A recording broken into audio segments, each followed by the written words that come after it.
Greetings, welcome back to the Victory Education Lounge. I'm your host Maurice, and today we're exploring an incredibly important topic: malaria in pregnancy, special considerations and risks. This is part 8 in our ongoing series on malaria, and today's episode will cover why pregnant women are particularly vulnerable, the dangers involved, and what can be done to manage and prevent malaria during pregnancy.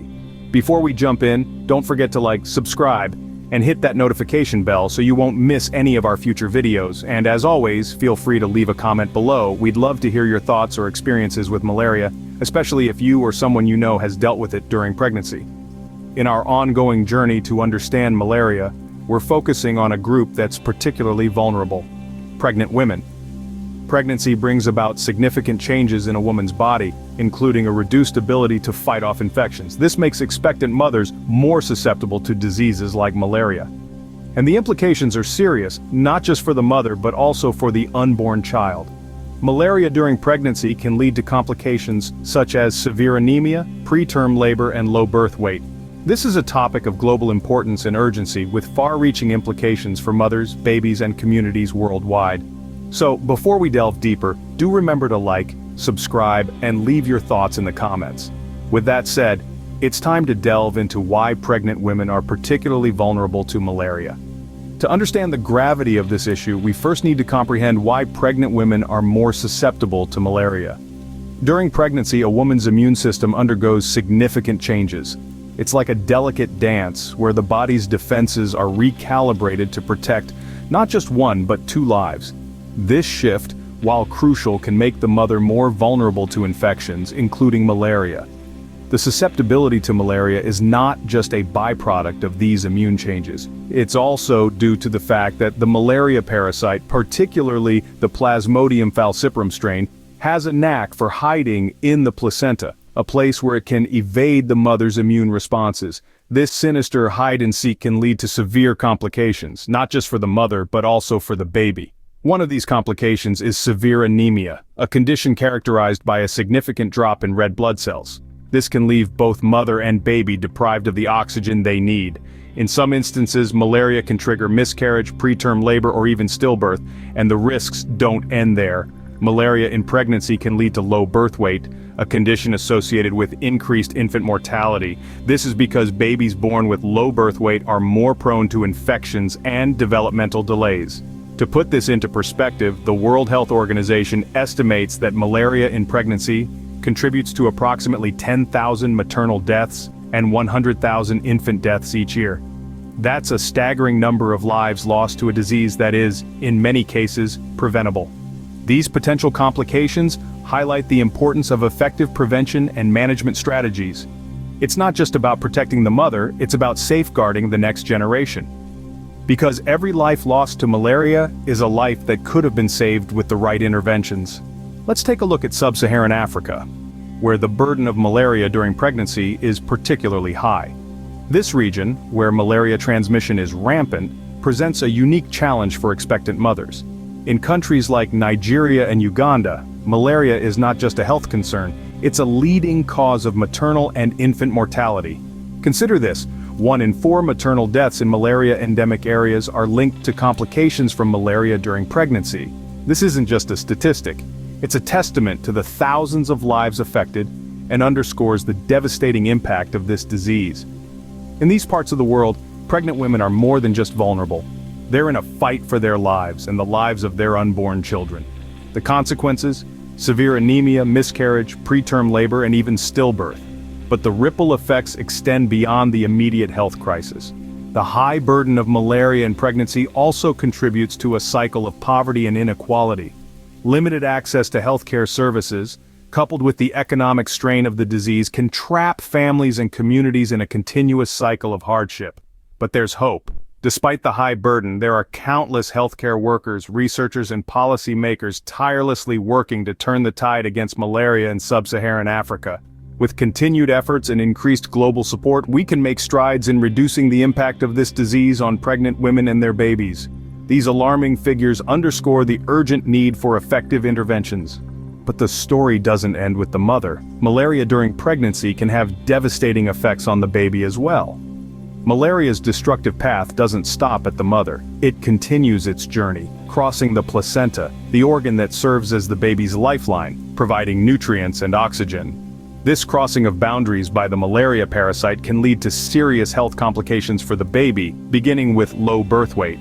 Low birth weight is a significant concern. It's one of the leading causes of infant mortality in regions where malaria is endemic. Babies born underweight are not just small, they are fighting from the get-go, more susceptible to infections and developmental delays. Their small size doesn't just represent a battle lost, it symbolizes a war they must continue to fight, a war against long-term health problems that can last well into adulthood. But the danger doesn't stop there. In severe cases of untreated malaria during pregnancy, the baby can be born with congenital malaria. That means the baby enters the world, not with a clean slate, but already infected with the malaria parasite. This is a dangerous start to life, with the baby having to battle the disease from the moment they take their first breath.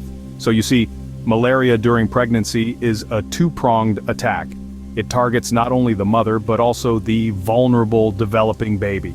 This double-edged sword makes the disease even more dangerous and devastating. Malaria's impact on babies isn't just a series of isolated incidents. It's a domino effect, a chain reaction that can affect populations and generations. It's a cycle that needs to be broken, and the first step towards breaking it is to protect pregnant women from this deadly disease. The severe implications for the baby further emphasize the importance of preventing malaria in pregnant women. India is another country where malaria during pregnancy poses a significant public health challenge.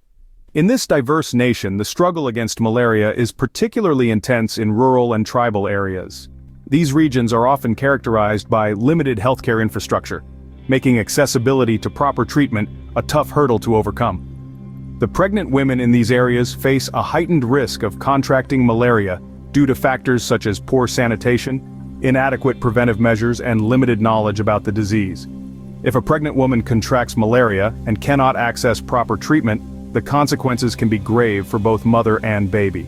A study conducted in rural parts of India found a striking correlation between untreated malaria in pregnancy and low birth weight in newborns.